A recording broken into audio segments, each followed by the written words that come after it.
Hey there guys, Enzo here, team driver for Team Associated. I wanted to make a quick video today explaining something simple, but I'm going to go over how to set your slipper and what I personally look for from track to track and how I set up my personal race vehicle.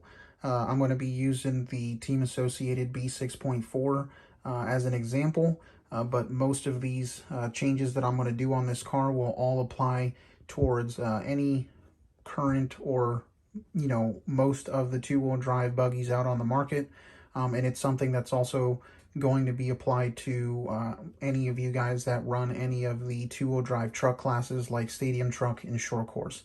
What you are going to need to set your slipper is you're going to need a somewhat charged battery in your car. You're going to need your radio, which I have right here, and you are going to want a nut driver. This is the Team Associated 5.5 size little mini nut driver that they sell. It's perfect for getting right into the little crevices that are right by the transmission. So I'll go ahead and take the body off, and I'll go ahead and explain what I look for. All right, now that we have the body off, I'm going to go ahead and explain how to adjust it first and what doing what will affect the car. So grabbing your nut driver, if you want a tighter slipper setting, you want your pads to be a little bit to have more friction, be used up more, basically push more power to the wheels and have a more aggressive power feeling. You are going to tighten. You're going to go clockwise on the slipper nut here on the other side of the transmission. Some cars still have them on the spur gear. Kind of depends which car you have. So if I am going to go with a tighter setting, I'm going to go ahead and hold down the spur gear and tighten that slipper nut. If I want a softer setting, I want to loosen the slipper up, and I want to get a smoother, probably more drivable power band.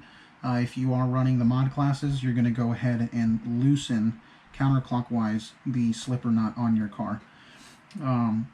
So that's how you adjust it. Very easy to do, and I'll actually show you how it's done here in a second.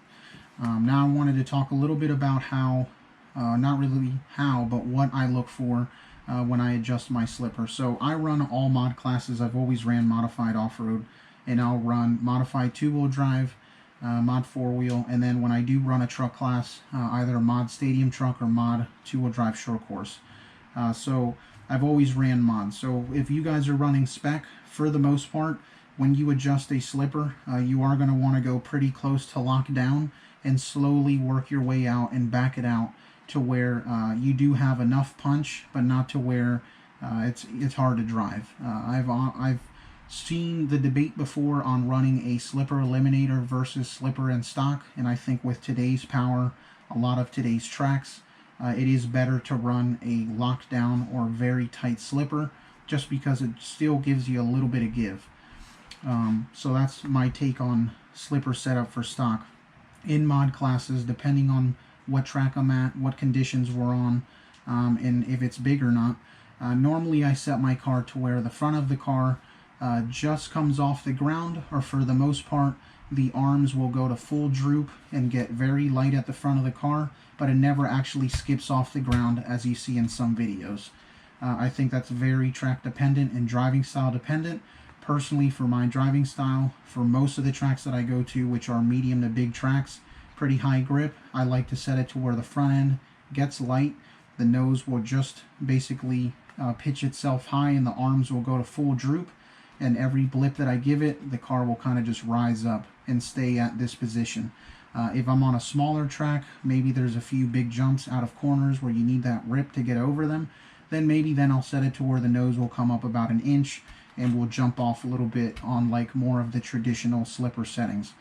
So I'm going to go ahead and turn my car on and quickly show you what I look for and how I have my car currently set and if we need to adjust it.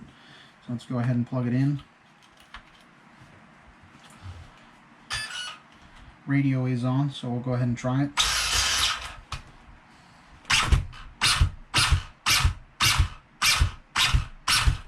So currently right there, my slipper is actually too tight for what I normally run on. So this must have had a slipper setting from when we were at a previous track. So if in this condition, if I wanted to go back to what I said and run it the way I normally do, I'm going to go ahead and grab my 5.5 nut driver, And we're going to go ahead and loosen the slipper nut about half a turn. Just like that. And we'll go ahead and try again. Normally a little blip of throttle to reset it.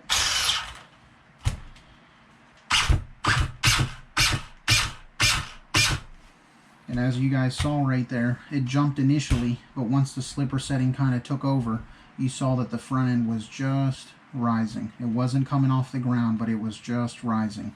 So that right there is more or less where I want to run it. And we've gone ahead and already adjusted the slipper, and you've seen the difference from it skipping and jumping like it was before to where in the last couple pulls the nose was just coming up. So that's how I set my slipper. Again, it was a quick video, just wanted to explain these things. If anyone has any questions, please definitely go ahead and drop them down in the comment section, and I'll go ahead and get them answered for everyone. Again, thanks everyone for watching. Hopefully this was informative, and we'll be back soon. Take care.